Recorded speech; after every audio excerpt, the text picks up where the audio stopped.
सर्वेभ्यो नमः।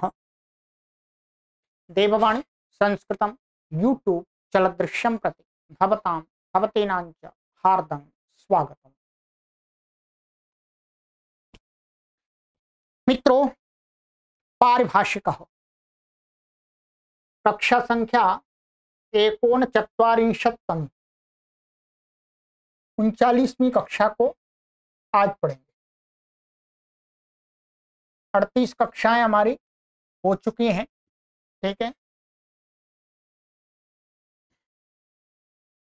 गत कक्षा में मैंने आपको 2 परिभाषाएं पढ़ाई थी। एक परिभाषा पढ़ाई थी मैंने आपको, पूर्वोत्तर पदयोस्तावत् कार्यं भवति नैकादेशः, और दूसरी परिभाषा थी हमारी अंतरंगानपि विधीन बहिरंगो ल्यब बाधते, ठीक है। ये परिभाषा थी। चलिएगा अब आगे क्रम में 49 परिभाषाएं हमारी हो गई हैं, काफी पढ़ ली, ठीक है। 1/3 पार्ट तो हो ही रहा है हमारा। वार्णादांगम बलियो भवति। चलिएगा, पुस्तक ओपन कर लीजिएगा। पीडीएफ नहीं है आपके पास में तो पीडीएफ आप हमसे यहाँ से निःशुल्क प्राप्त कर सकते हैं व्हाट्सएप नंबरों पर संपर्क करके। और संपर्क आपको ही करना पड़ेगा, क्योंकि कई लोग ऐसा सोचते हैं कि हम बिना संपर्क किए ही पीडीएफ को प्राप्त कर ले, तो ये कैसे संभव है। मुझे क्या पता कि किसको कौन पढ़ रहा है कौन नहीं पढ़ रहा है।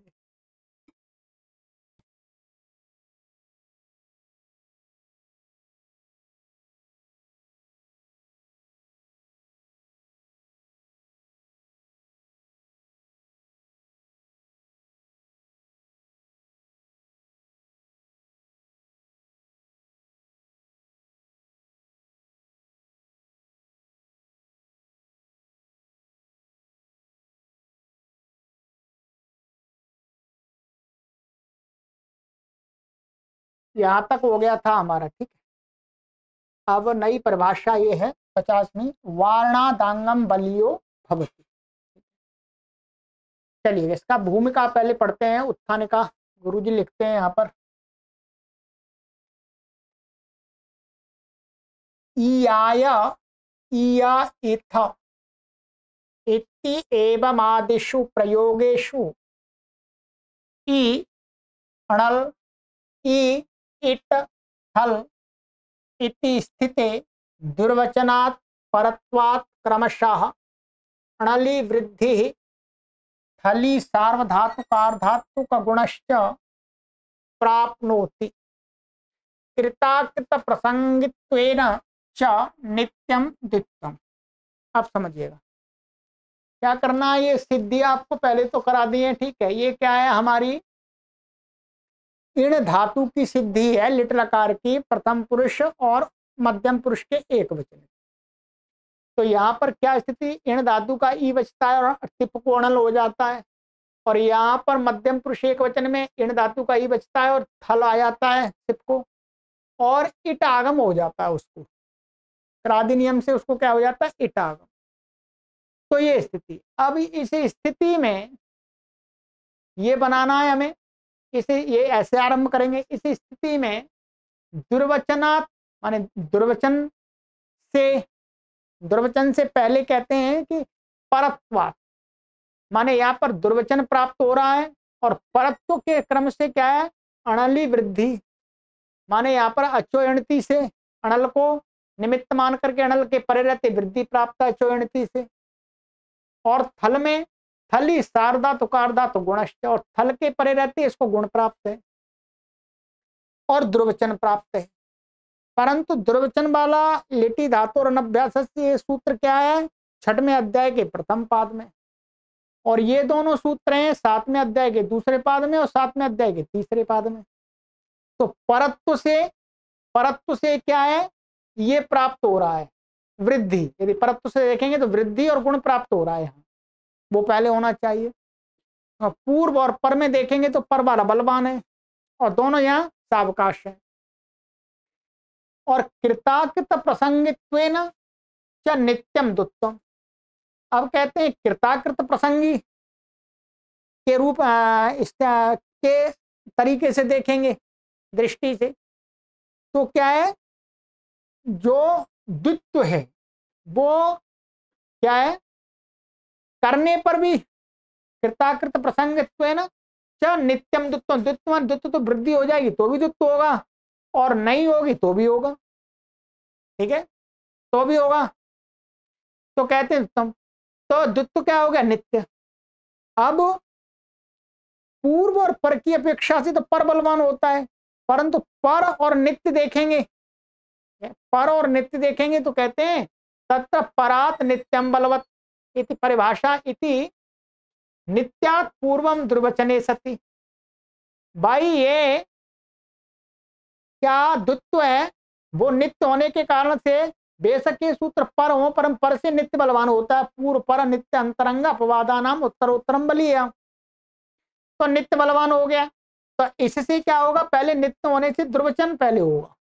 अब दुर्वचन पहले कर लेंगे तो क्या हो जाएगी स्थिति हमारी, ई और आ, ए और ए था, ऐसी स्थिति हो गई। इति एतस्याम अवस्थायाम परत्वाद्धि सैव पूर्व प्राप्ता वृद्धि स एव च पूर्व प्राप्तो गुणः अथ चांतरंगत्वात् सवर्ण दीर्घ इति द्वे कार्ये प्राप्नुतः। अब मैं इसको ऊपर कर देता हूं। अब दुर्वचन तो हो गया ही, ठीक है। अब क्या हुआ यहां पर, कहते हैं इस स्थिति में जो परत्व से जो वृद्धि प्राप्त हो रही थी पहले, वो तो क्या है, नित्य के द्वारा बांध दी गई थी, और वही परत्व पूर्व प्राप्त वाला गुण है, ठीक है। परत्व से गुण प्राप्त था और वृद्धि प्राप्त थी, तो वही कहते हैं अंतरंगत्वात्। अब यहाँ पर दूसरा काम प्राप्त हो रहा है, वृद्धि भी प्राप्त हो रही है यहाँ पर, और यहाँ गुण प्राप्त हो रहा है, परंतु इसके साथ में अब दूसरा एक कार्य प्राप्त हो रहा है, इस ई और इस ई को सवर्ण दीर्घ प्राप्त हो रहा है, ठीक है, सवर्ण अका सवर्ण दीर्घ, ये द्वे कार्य प्राप्त होता है। माने अब यहाँ पर वृद्धि और सवर्ण दीर्घ, यहाँ पर गुण और सवर्ण दीर्घ प्राप्त हो रहा है। अब क्या करें इनमें, पहले सवर्ण दीर्घ करें या वो, तो कहते हैं कि सवर्ण दीर्घ क्या है, अंतरंग काम है, तो अंतरंग काम है तो अंतरंग तो पहले ही होगा। पूर्व पर नित्य अंतरंग, अंतरंग तो और बलवान है, नित्य से भी बलवान है, तो कहते हैं पूर्व पर नित्यांतरंगा इति परिभाषया अंतरंग बलीयस्त्वात् यदि अत्र पूर्वं सवर्ण दीर्घ एकादेशः स्यात् चेत् इयाय इय इथ इति एवं आदय प्रयोगा न सिद्धेयुः। कहते हैं यहाँ इस परिभाषा के द्वारा तो जो अंतरंग बलवान है, परिभाषा के द्वारा अंतरंग बलीयस्त्वात्, अंतरंग बलीय होने के कारण से यदि यहाँ पर पहले सवर्ण दीर्घ हो जाए पहले, ठीक है, एक आदेश, और फिर क्या है, फिर वृद्धि करें या गुण करें तो फिर ये सिद्धि बनेगी ही नहीं। इत्येवं आदय प्रयोग न सिद्ध, प्रयोग सिद्ध नहीं होगा। क्या बनेगा, मानिएगा यहाँ पर हमने सवर्ण दीर्घ कर दिया, पहले सवर्ण दीर्घ कर दिया तो क्या बनेगा, ई और ये अ। अब इसको मान के इसको वृद्धि हो गई, आई, आई को आय आदेश हो जाएगा तो क्या बन जाएगा, ये आय रूप बनेगा इसका, तो और हमें बनाना है ये आय, गलत बन जाएगा। यहां पर बनेगा आया इथ, आइथ, आइथ बनेगा, तो ये प्रयोग नहीं बन रहे, तो कहते तदर्थम भवत्येषा ज्ञापक सिद्धा परिभाषा, उसके लिए ही ये ज्ञापक सिद्ध परिभाषा है, ठीक है जी। आइएगा क्या ज्ञापक सिद्ध परिभाषा है,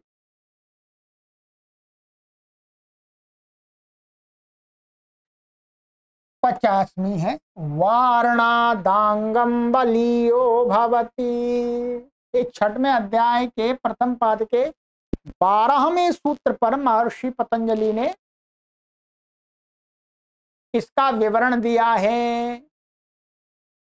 कहते हैं, अब समझिएगा इसको, वारणम, यहाँ वारण आता है तो वारणम शब्द, वर्णस्य इदम वारणम, तस्येदम अर्थ में क्या है, वर्ण शब्द से अण प्रत्यय आकर के वारणम बन गया। माने वर्ण का यह, वर्ण संबंधी कोई कार्य। व्याकरण में वर्ण का यह, वर्ण का क्या होगा, वर्ण का कोई कार्य होता है।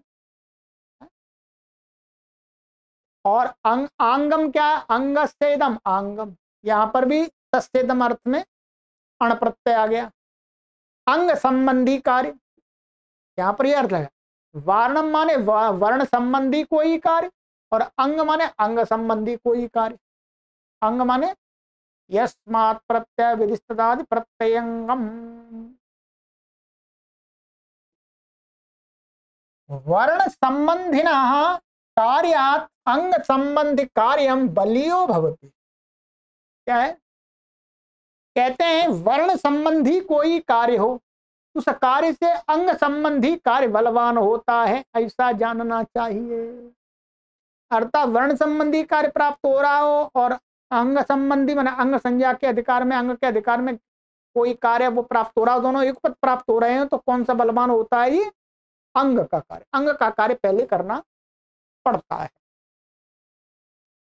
प्रकृति ही सवर्ण दीर्घैकादेश रूपम वर्ण कार्यम वृद्धि रूपम गुण रूपम बांग कार्यम अस्ति।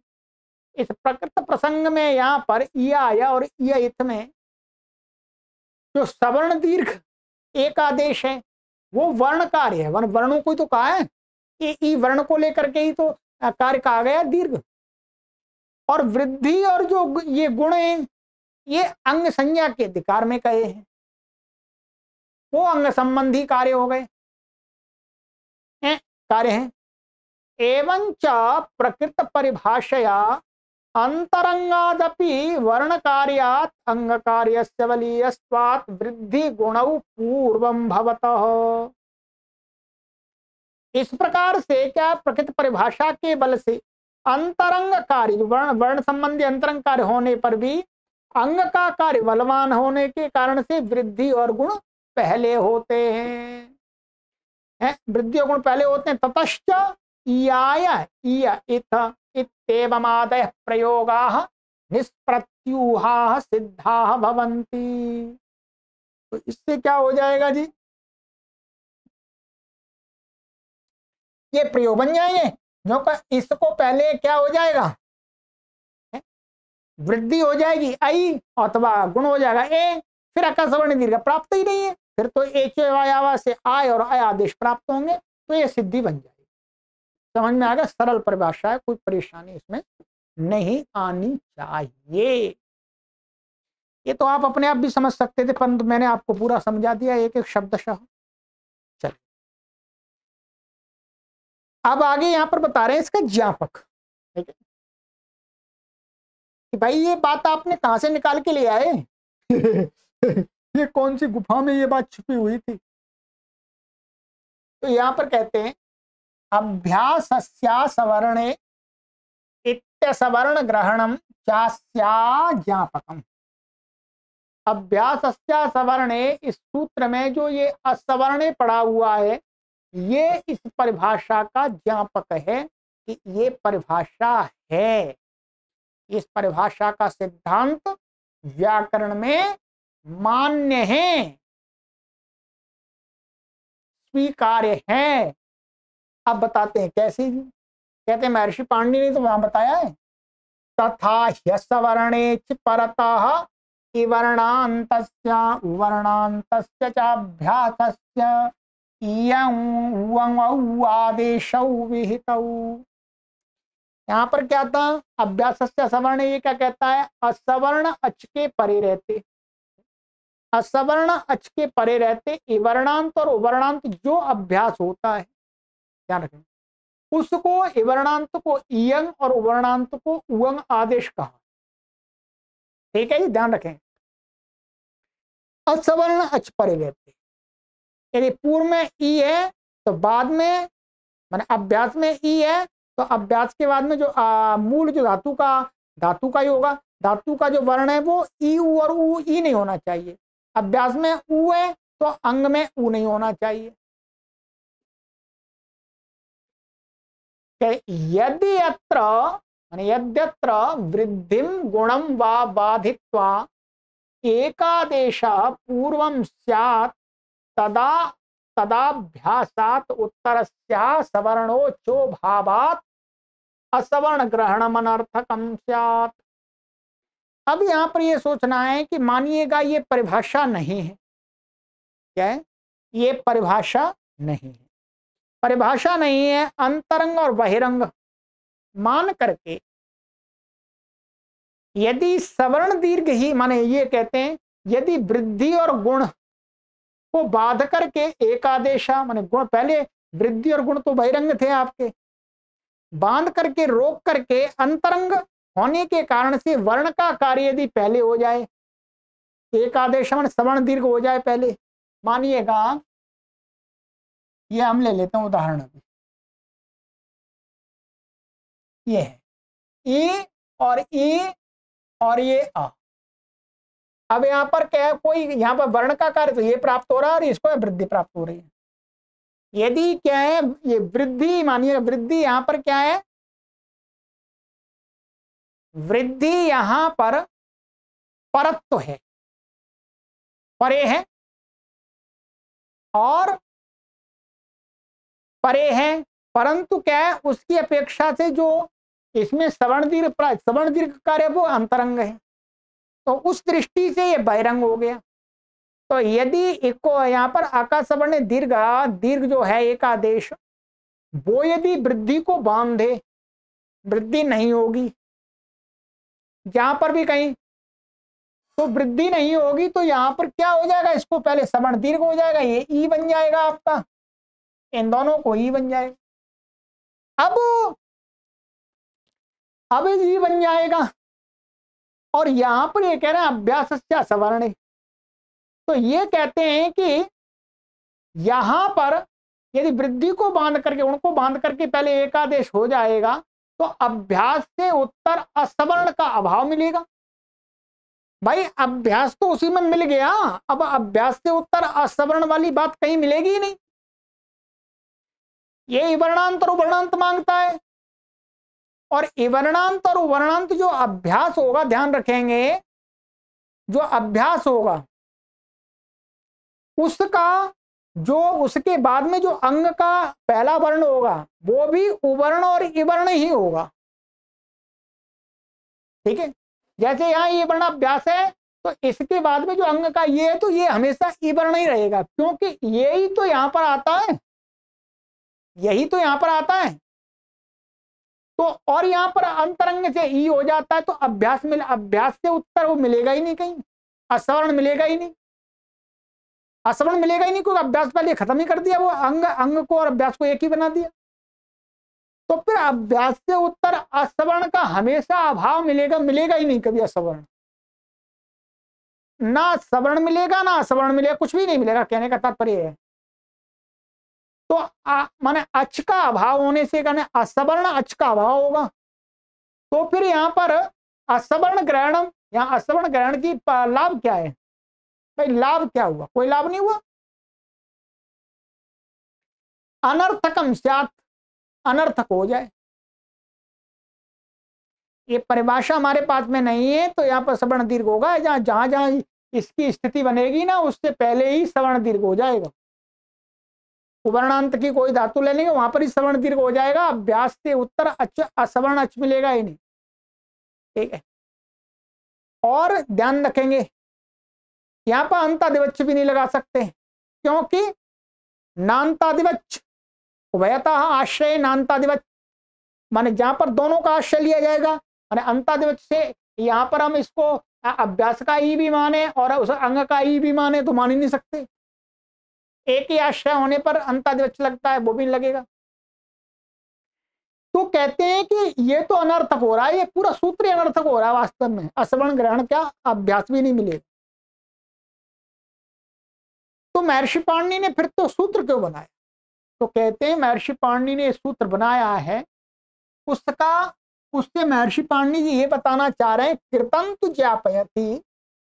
अब ये सूत्र किया गया है तो ये बताता है, असवर्ण यहाँ पर पढ़ा गया है तो ये बताता है कि पूर्वम वृद्धि गुणावेव भवतः, पहले वृद्धि और गुण होते हैं, वृद्धि और गुण होते हैं बहिरंग होने पर भी, अंग का कार्य होने पर भी, क्योंकि वर्ण के कार्य से अंग का कार्य बलवान है। ये महर्षि पाणिनि देख रहे हैं, अर्थात उनके दिमाग में वो कार्य परिभाषा है। ठीक है जी। तो अब क्या करें? तो कहते हैं कि अब पहले वृद्धि प्राप्त होगी, गुण होगा। अब गुण होगा तो असवर्ण मान अपने आप असवर्ण मिल जाएगा। तो जहां पर गुण और वृद्धि हो जाएंगे वहां पर ही अभ्यास को इयंग और उयंग होगा। ध्यान रखेंगे, जहां पर गुण वृद्धि नहीं होते वहां पर इयंग उयंग भी नहीं होंगे। इसी का द्विवचन में रूप बनाएंगे तो वहां पर उयंग यंग नहीं होते अभ्यास को। अब ये बता दूंगा आपको। तो इसलिए क्या है, वृद्धि और गुण पहले होते हैं। एवं ही वृद्धि भूते गुणे भूते वा अच्छी इयंग उयंगादेश विधानम उपपन्नम भवति। अब वृद्धि हो जाए, गुण हो जाएगा, तो क्या इयंग और उयंग का अभ्यास को विधान है वो असवर्ण के परे रहते संपन्न हो जाएगा। ठीक है। अब क्या हो जाएगा, यहाँ पर क्या ये है ई और ई और ये आ। अब यहाँ पर पहले वृद्धि होगी, आई होगा। क्या होगा? आई आई आई। अब यह सवर्ण मिल गया तो यहाँ पर इयंग हो जाता है इसको। ठीक है। और इसको आय ई आय बन गया। ध्यान रखेंगे। अब मानिएगा जैसे ये है ई और यहाँ पर क्या आ गया, हमने द्विवचन का अतुस आ गया, ये तस के स्थान में अतुस। अब यहाँ पर तो गुण वृद्धि कुछ प्राप्त नहीं है, प्राप्त भी है तो उसको कित है तो निषेध हो जाएंगे जैसे। तो अब यहाँ पर क्या हो जाएगा, यहाँ पर गुण वृद्धि प्राप्त नहीं है तो अब यहाँ पर तो अब ये अभ्यास से सवर्ण यहाँ नहीं लगेगा, यहाँ लगेगा ही नहीं, क्योंकि बेशक वर्णांत अभ्यास है, सवर्ण अच पर है तो यहाँ नहीं लगेगा। इसलिए यहाँ पर अब क्या लास्ट में अका सवर्ण दीर्घ लग जाता है, ये ई ऐसा हो जाता है। पहले वास्तव में इसको क्या होता है, ये होता है यहाँ पर पहले अचिष्णु धातु से यहाँ इयंग होगा, फिर इसको आकाश सवर्ण दीर्घ से इसको क्या हो जाएगा, दीर्घ हो जाएगा। ऐसा करते हैं। ठीक है। यहाँ तो ये इयतु बनता है, यहाँ पर ये ऐसा होगा। कुल मिलाकर के ये मैं बताना चाह रहा है, यहाँ पर सवर्ण अच पर है इसलिए यहाँ पर ये अभ्यास सवर्ण नहीं लगेगा। तो अभ्यास सवर्ण में जो अभ्यास वो असवर्ण पड़ा है, ये ज्ञापित करता है कि अंग का कार्य बलवान होता है वर्ण के कार्य से। अब यहां पर आगे कह रहे हैं ये सामान्यापेक्षंच ज्ञापकम इति नयेना च वृद्धि गुणाभ्याम अन्यस्यापि अंग कार्यस्य बलीयस्त्वं ज्ञाप्यते। ये ध्यान रखेंगे, सामान्यापेक्षंच ज्ञापकम, ये जो केवल और गुण और वृद्धि माने अंग संबंधी तो अनेक कार्य है। क्या है? अंग संबंधी भाई गुण भी है, वृद्धि भी है, नुमागम भी है, आदेश भी है, अनेक कार्य, अनेक कार्य। तो अंग के अधिकार में जो भी कार्य हैं यहाँ पर का सामान्यापेक्षम ज्ञापकम, ये जो अभ्यास सवर्ण से केवल गुण और वृद्धि के विषय में ही ज्ञापक नहीं है, पूरे अंग संबंधी कार्यों के पक्ष में ज्ञापक है। सामान्य ज्ञापक निकाला है, विशेष नहीं है। इति नयेन, इस न्याय से, इस न्याय से हमारे इस सिद्धांत से ज्ञापक जो सामान्य अपेक्षा करके जो ज्ञापक होता है वो ऐसा माने इस न्याय से वृद्धि गुणाभ्याम माने वृद्धि गुण से अन्यस्यापि, अन्य कोई अंग का कार्य होगा तो वो भी बलवान, बलीयस्त्वं ज्ञाप्यते, वो भी बलवान है। अब ये हमको देखना पड़ेगा उदाहरणों में कि गुण वृद्धि के अलावा कोई भी अंग का कार्य प्राप्त हो रहा है और वर्ण का कार्य प्राप्त हो रहा है तो बलवत्ता किसकी रहेगी, अंग के कार्य की, वो पहले हो। तो ये परिभाषा यहां पर आपकी निकल के आ गई। ठीक है। अच्छा जी, अब आगे की परिभाषा आ रही है, पर आपकी ये परिभाषा आज की कक्षा में तो नहीं हो पाएगी जी। आज की कक्षा में ये परिभाषा पूरी नहीं हो पाएगी क्योंकि बड़ी परिभाषा है और इसमें समझाना मुझे अधिक है। ठीक है, इतनी बड़ी है, यहाँ तक है। यहाँ, इसके लिए पूरा 1 घंटा चाहिए। तो इस परिभाषा को हम अगली कक्षा में ही आपको पढ़ाएंगे। येन ना प्राप्ते यो विधिरारभ्यते सतस्य बाधको भवति। ठीक है, इसकी मैं आपको उत्थानिका पढ़ा देता हूं, तब तक उत्थानिका पर आप विचार कीजिएगा, फिर अगली कक्षा में फिर दोबारा उत्थानिका पढ़ा दूंगा, जल्दी से समझ में आ जाएगी, परिभाषा भी समझ में आ जाएगी, इतनी सरलता हो जाएगी। अभी हमारे पास समय भी है थोड़ा सा, आइएगा उत्थानिका को पढ़ लेते हैं।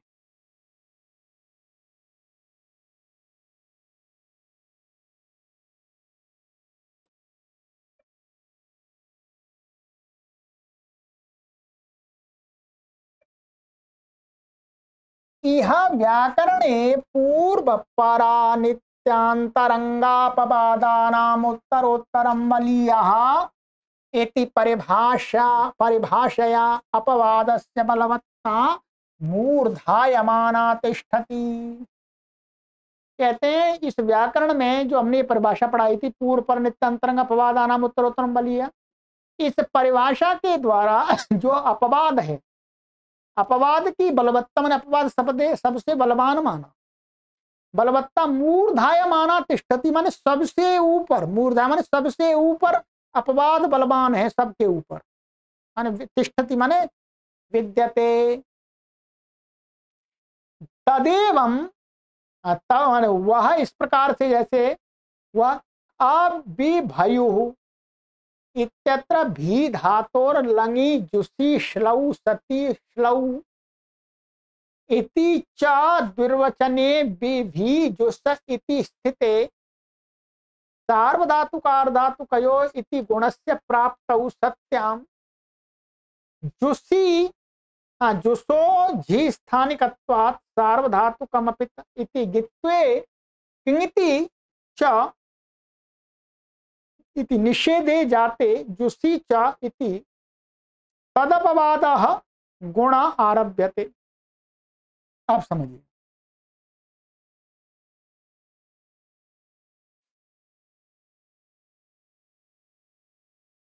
कि इस अबिभयु इस सिद्धि में क्या है, भी धातु, ठीक है, क्या है, भी धातु ले ली हमने, लंग लकार का है, लंग लकार में 8 आ जाएगा, और लंग लकार में इसको क्या हो जाता है, झी आएगा, क्या है, झी, लंगी जुसी, और यहाँ पर क्या है आपको, वाह, इसको लंग में झी को क्या हो जाएगा, जुसो हो जाएगा।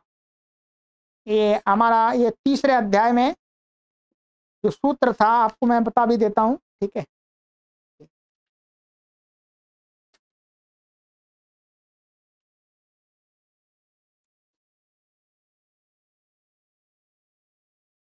झेर जुस, ठीक है,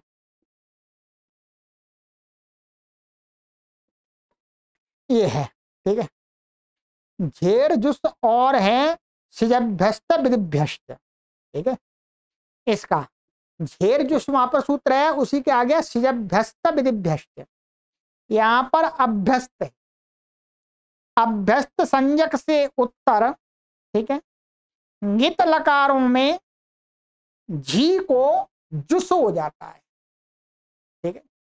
ये सूत्र संख्या है तीसरे अध्याय के चौथे पाद का 109वां सूत्र, देख लिएगा। तो यहाँ पर क्या सिजभ्यस्त विधिभ्यस्त, ये क्या है, भी दुत्त हो जाता है इसको श्लव से, ठीक है, दुत्त होने पर भी, और ये अभ्यस्त होने के कारण झी को यहाँ पर जुस हो गया, ठीक है, ये स्थिति हो गई।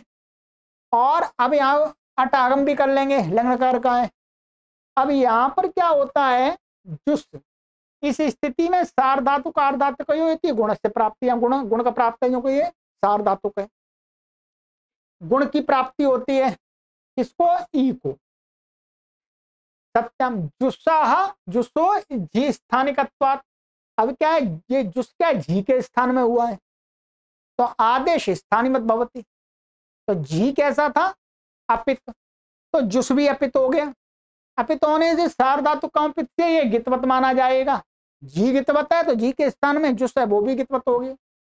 सार्धात्मकमपिति गित्वे, गित्त होने पर किंगिति से निषेध हो गया गुण का है, इति निषेधे जाते। अब निषेध प्राप्त हो रहा था, फिर सूत्र बनाया जुसीच कि जुस के परे रहते इति तदपवाद, माने उस निषेध प्राप्त होने पर उसका अपवाद जुसीच, कि जुस चाहे बेशक जी के स्थान में हुआ हो, चाहे वो बेशक गित हो स्थानीवत भाव से, परंतु जुस के परे रहते तो गुण होता है जुसीच। ठीक है, इति तदपवाद गुण आरभ्यते, गुण उसका आरंभ किया। टिप्पणी लिखिए नीचे देख लीजिएगा, किंगिति च इत्यस्य अपवाद इति भावा, माने किंगिति च से जो निषेध प्राप्त था उसका भी अपवाद गुण जुसीच प्राप्त करा दिया।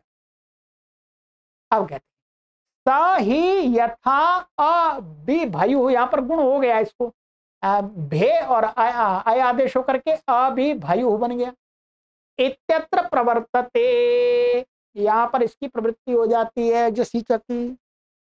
कहते हैं तथा उसी प्रकार से चेनुयुः, क्या है चेनुयुः इत्यत्रापि प्रवर्तेत, चिनुयु में क्या है, जैसे ची धातु है और ये क्या है नु है। ठीक है, ये हमारा उसका है विधिलिंग का, क्या है विधिलिंग का, विधिलिंग का है। विधिलिंग में यहां पर क्या हो गया, ये आपका ये